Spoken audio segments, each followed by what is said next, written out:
नमस्कार, वक्त हो गया है उत्तराखंड प्राइम का। मैं हूं स्नेहलता। देहरादून से आई बड़ी खबर का रुख करते हैं। सचिवालय संघ ने पूर्ण लॉकडाउन की मांग की है। 15 दिन के पूर्ण लॉकडाउन की मांग की गई है।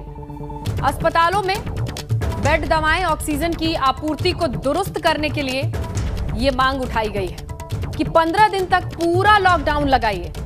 लगातार तस्वीरें आ रही हैं, लोग समझ नहीं पा रहे हैं। Lockdown, mini lockdown, curfew, corona curfew, इन तमाम चीजों में हालात ये हैं कि केस दिन ब दिन बढ़ते जा रहे हैं, पॉजिटिविटी रेट बढ़ रही है।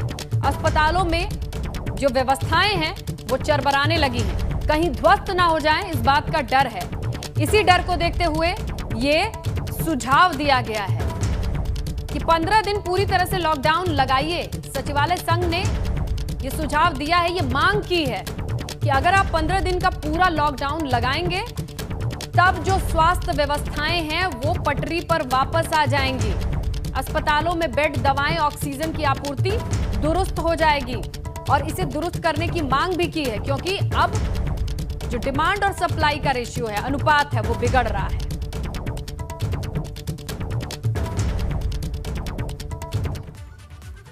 ये पहली बार नहीं है। इससे पहले कैबिनेट मंत्री हरक सिंह रावत ने भी प्रदेश में पूर्ण लॉकडाउन की बात कही थी।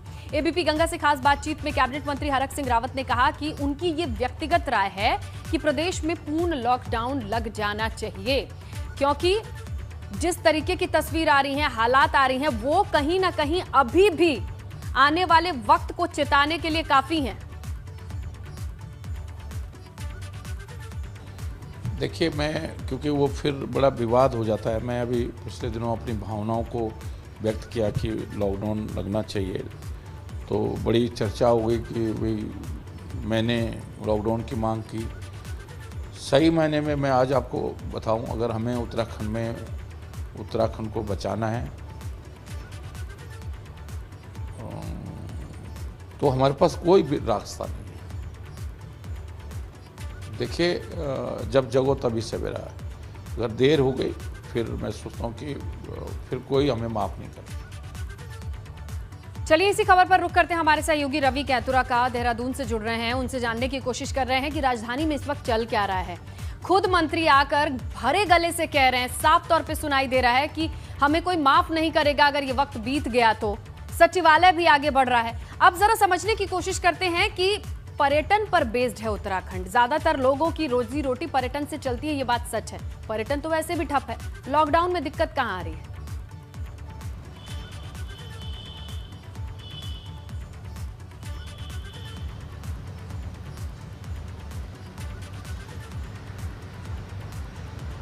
रवि, आप तक आवाज पहुंच रही है?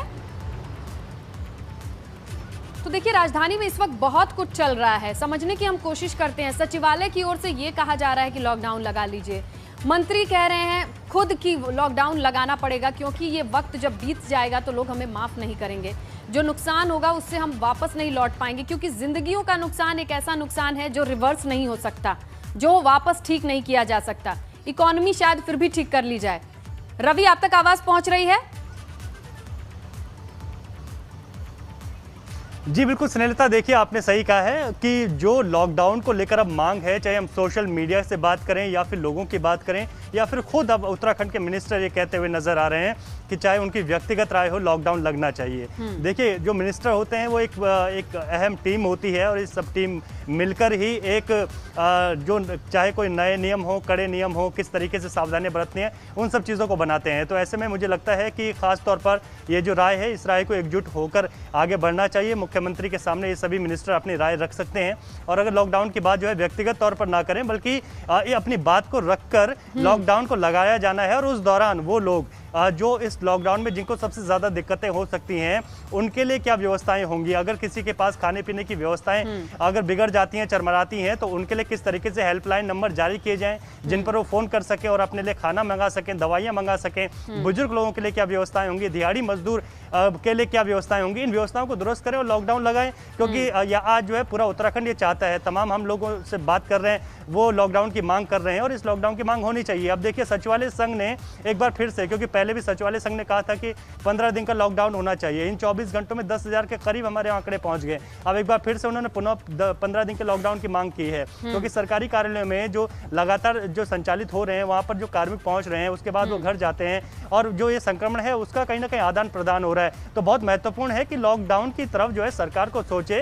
हालांकि अभी तक जितनी भी बैठकें हुई हैं, अभी खुद मुख्यमंत्री बहुत महत्वपूर्ण बैठक ले रहे हैं, सचिवालय से वर्चुअली बैठक चल रही है, उसमें क्या निर्णय लेंगे ये भी हम अपने दर्शकों को अपडेट कराएंगे। लेकिन सबसे महत्वपूर्ण है कि जो अभी लॉकडाउन की बातें चल रही हैं, सरकार उसको लेकर साहस क्यों नहीं जुटा पा रही है? क्या 15 दिन के लिए वो लोग जो बेहद मजबूर हैं और ऐसे लोग जो बेहद जरूरतमंद हैं, क्या उनके लिए व्यवस्थाएं सरकार जुटा पाने में अभी असमर्थ अपने आप को महसूस कर रही है? बिल्कुल रवि, देखिए यहाँ एक सवाल बनता है कि क्या आसान रास्ता है लोगों के लिए? ज्यादा वेंटिलेटर, ऑक्सीजन और दवाओं का इंतजाम करना, या फिर आटा दाल रोटी, रोजी रोटी से जुड़ी तमाम चीजें वो 15 दिन तक के लिए लोगों को मुहैया कराना? क्या ज्यादा आसान लगेगा? क्या इतना कठिन कैलकुलेशन है? माना मुश्किल है, आसान नहीं है, लेकिन क्या इसी में उलझी हुई है सरकार?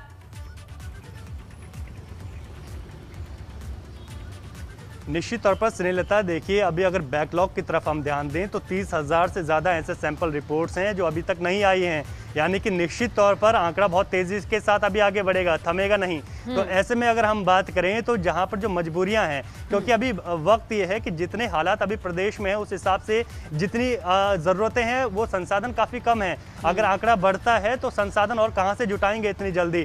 तो ये बहुत महत्वपूर्ण है कि आंकड़ा ना बढ़े, इसको रोका जाए। और रवि देखिए, अगर हम बात करें तो ये सबसे आसान तरीके से अगर समझा जाए, मान लीजिए किसी घर से कोई एक कमाने वाला शख्स है, अगर उसकी जान जाती है तो वैसे भी उसकी जिम्मेदारी और उसका पूरा परिवार बिखरता है, क्योंकि वो बाहर जाएगा रोजी रोटी के लिए। जब तक लॉकडाउन नहीं लगा है वो बाहर जाएगा, बाहर जाके कोरोना लाता है, फिर वो अस्पताल पहुंचता है, भगवान ना करे, लेकिन ऐसा चक्र होते हम देख रहे हैं अपनी आंखों के सामने। ऐसी परिस्थितियों में भी तो लोग बेघर हो रहे हैं।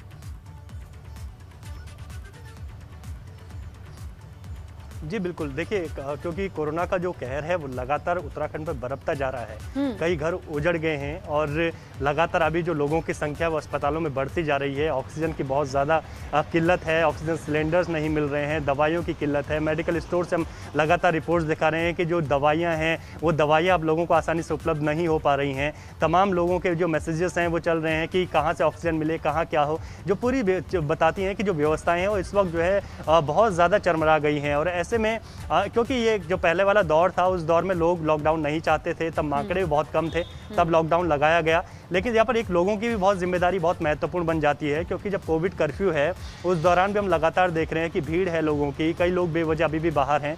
तो सरकार के ही निर्णय का इंतजार ना हो, बल्कि लोग खुद को घरों में आइसोलेट कर सकते हैं। हम कोशिश कर सकते हैं कि हम 15 दिन घरों में रह सकते हैं, ये कोशिश हो सकती है। सरकार की बहुत अहम जिम्मेदारी है कि ऐसे लोग जो इस लॉकडाउन से बहुत ज़्यादा प्रभावित होंगे उनके लिए हेल्पलाइन नंबर दें, 15 दिन का भोजन उनके लिए जुटाएं, 15 दिन के लिए उनको ज़्यादा दिक्कतें न हो, दवाइयाँ उनके घर पर पहुँचे, अगर कोई बात होती है तो एम्बुलेंस की जो है घरों पर भेजने की व्यवस्था करें। मिला के देखना होगा कि मंत्री जो व्यक्तिगत तौर पे लोगों से सार्वजनिक तौर कहते हैं अपनी राय रख रहे हैं सार्वजनिक तौर पे, क्या उसे मजबूती से रख पाएंगे और ये जो चुनौतियां हैं उससे लड़ करके लोगों की जिंदगी बचाई जा सकती है क्या? क्योंकि फिर से वही बात है, जिसके यहाँ जान गई है वो वापस नहीं आनी है। अर्थव्यवस्था फिर भी शायद संभल जाए। देखते हैं क्या फैसला होता है। आपका शुक्रिया तमाम जानकारी के लिए। राज्यसभा सांसद अनिल बलूनी की मुहिम यहां रंग लाई है। गुजरात के कच्छ से ऑक्सीजन सिलेंडर से भरा एक ट्रक देहरादून पहुंच गया है। ऑक्सीजन सिलेंडर भरा ये ट्रक रात 1:30 बजे करीब देहरादून पहुंचा। अनिल बलूनी ने अपने निजी संबंधों के आधार पर ये ऑक्सीजन के सिलेंडर भिजवाए हैं। 100 सिलेंडर पहुंचने से लोगों को थोड़ी राहत तो जरूर मिलेगी। ये जंबो सिलेंडर है, ऑक्सीजन रिफिल कराने की क्षमता इसमें ज़्यादा होती है और इन सिलेंडर में ऑक्सीजन रिफिल करके दूसरे ज़िलों में भी भेजा जा सकता है। हालांकि जिस तरीके की डिमांड है, ज़रूरत है तमाम अस्पतालों के लिए, ये मदद कुछ काम आएगी। लेकिन अगर हर एक सांसद या फिर हर एक प्रतिनिधि के तौर पे भी देखा जाए इतनी मदद मिल जाती है तो ये बहुत है। कम से कम व्यक्तिगत स्तर पर कोशिश करने से कुछ लोगों की जान बच पाती है। राज्यसभा सांसद अनिल बलूनी इस कोरोना काल में उत्तराखंड के लिए हर संभव प्रयास और मदद कर रहे हैं। और अगर हम बात करें तो इस वक्त मैं आपको दिखा दूं कि राज्यसभा सांसद अनिल बलूनी ने गुजरात से जम्बो ऑक्सीजन सिलेंडर का ट्रक जो है भेजा है और इस सिलेंडर का ट्रक जो है अभी यहाँ पर पहुँचा है देहरादून में। और देहरादून में इस सिलेंडर के ट्रक को आप देखेंगे कि यहाँ पर अभी इससे जितने भी सिलेंडर हैं उनको यहाँ पर उतारा जा रहा है। इन सब सिलेंडर्स को जितने भी जो अस्पताल हैं जहाँ पर भी रिक्वायरमेंट होगी उनके अनुसार ये दिए जाएंगे और इससे प्रदेश में एक बड़ी राहत मिलेगी। ये रिफिलिंग किए जाएंगे और जितनी भी इनकी आवश्यकता होगी उस हिसाब से रिफिल होंगे और उसके अनुसार जिस अस्पताल में ज़्यादा इनकी ज़रूरत है वहाँ पर इनको वितरित किया जाएगा। सिर्फ मैदानों में ही नहीं, ये भी योजना है कि इनको पहाड़ी जो अस्पताल है वहाँ तक भी पहुँचाया जाए। तो ऐसे में एक बड़ा प्रयास है और ख़ासतौर पर देखा जाए क्योंकि ऑक्सीजन की जो किल्लत है उसको देखते हुए फिर भी जो ऑक्सीजन प्लांट है उनको लगाया गया है, ऑक्सीजन की जो किल्लत है उसको दूर किया गया है। लेकिन जो सिलेंडर की जो दिक्कतें हैं वो बहुत ज़्यादा हैं उत्तराखंड में और सिलेंडर्स की जो दिक्कत है वो इनसे काफ़ी दूर होगी। हमारे साथ यहाँ पर अधिकारी मौजूद हैं, हम एडीएम साहब हैं, उनसे बातचीत कर लेते हैं। सर, जो सिलेंडर आए हैं वो कितने सिलेंडर हैं, कहाँ से आए हैं सर? ये 100 सिलेंडर्स हैं और गुजरात से आए हैं और माननीय राज्यसभा सांसद अनिल बलूनी जी के सहयोग से प्राप्त हुए हैं।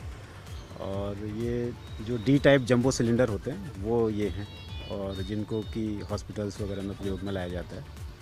एडीएम साहब, इनके वितरण का किस तरीके से रहेगा, क्या प्लान अभी आप? ये अभी वितरण का प्लान अभी जिलाधिकारी महोदय से वार्ता करके किया जाएगा और कुछ सिलेंडर्स तो हम यहाँ पे रखेंगे और कुछ शायद इसको अन्य जनपदों में भी दिए जाने की योजना हो सकती है। निश्चित तौर पर, क्योंकि खास तौर पर सिलेंडर्स की ज़्यादा किल्लत है और ऐसे में अब ये जो जम्बू सिलेंडर हैं इनमें काफ़ी क्षमता है कि किस हिसाब से ऑक्सीजन जो है इन पर जो रिफ़िल किया जाए और जो अस्पताल हैं जहाँ पर बहुत ज़्यादा इसमें ज़रूरत है वहाँ पर इनको दिया जाएगा। तो एक अच्छी पहल है और इसी हिसाब से लगता है कि तमाम लोगों को अपने अनुसार जितनी भी हर संभव कोशिश और मदद हो सके वो करनी चाहिए, क्योंकि इस कोरोना काल में जिस तरीके से लगातार मामले बढ़ते जा रहे हैं उन मामलों के बीच इस तरीके की मदद बेहद ज़रूरी है। अपने सहयोगी क्रिस्टोफर लॉरेंस के साथ रवि कैंतुरा, एबीपी गंगा, देहरादून। राजधानी देहरादून कोरोना हॉटस्पॉट बनती जा रही है। पिछले 24 घंटों की अगर आप बात करेंगे तो जिले में 3,969 नए मामले सामने आए हैं। ऐसे में शहर में कर्फ्यू भले लगाया गया हो लेकिन दूनवासी हैं कि मान नहीं रहे हैं। आवाजाही रोकने के लिए सड़क पर अगर आप देखेंगे तो ऐसी व्यवस्था है, पुलिस प्रशासन बेबस है, कुछ कर ही नहीं सकते। उत्तराखंड में भले ही कोरोना बेकाबू होता चला जा रहा हो और देहरादून जो है हॉटस्पॉट बनता जा रहा है, लेकिन एक बार फिर से मोती बाजार की तस्वीर देखिए। आज शनिवार का दिन है, लोग सुबह से ही बाज़ारों में है। आप सोचिए कि इस भीड़ को देखकर आपको ये कहीं भी नहीं लगेगा कि देहरादून में कर्फ्यू है। देहरादून वो ज़िला है जिसमें सबसे ज़्यादा कोविड के मरीज आ रहे हैं। देहरादून वो ज़िला है जहां पूरा शासन और प्रशासन बैठता है, जहां पूरे नियम और कानून बनते हैं पूरे प्रदेश के लिए। ये वही ज़िला है जहां से पूरे प्रदेश में कोविड नियंत्रण के लिए तमाम आदेश निकलते हैं। लेकिन खुद उस ज़िले की स्थिति क्या है वो देखिए। तस्वीरें झूठ नहीं कहती हैं, गली गली हर सड़क ये नज़ारा आपको ये बताता है कि लोग बिल्कुल भी अभी कोविड को लेकर सतर्क नहीं हैं। साथ ही साथ अगर बात करें ज़िला प्रशासन की, पुलिस की, तो वो तमाम चीज़ें भी अब इस बार के इस कर्फ्यू में नदारद हैं।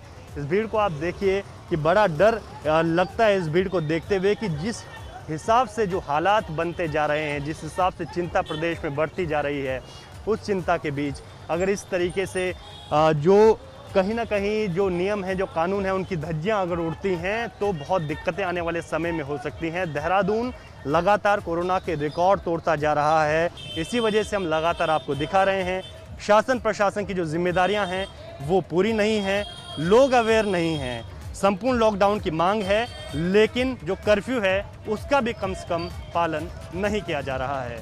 अपने सहयोगी क्रिस्टोफर लॉरेंस के साथ Ravi Kaintura, ABP Ganga, Dehradun. Cabinet minister Ganesh Joshi ने देहरादून सर्वे चौक स्थित कोविड केयर सेंटर में तीलू रौतेली का निरीक्षण किया। दरअसल मंत्री जोशी को शिकायत मिली थी कि सेंटर में व्यवस्थाएं ठीक नहीं हैं।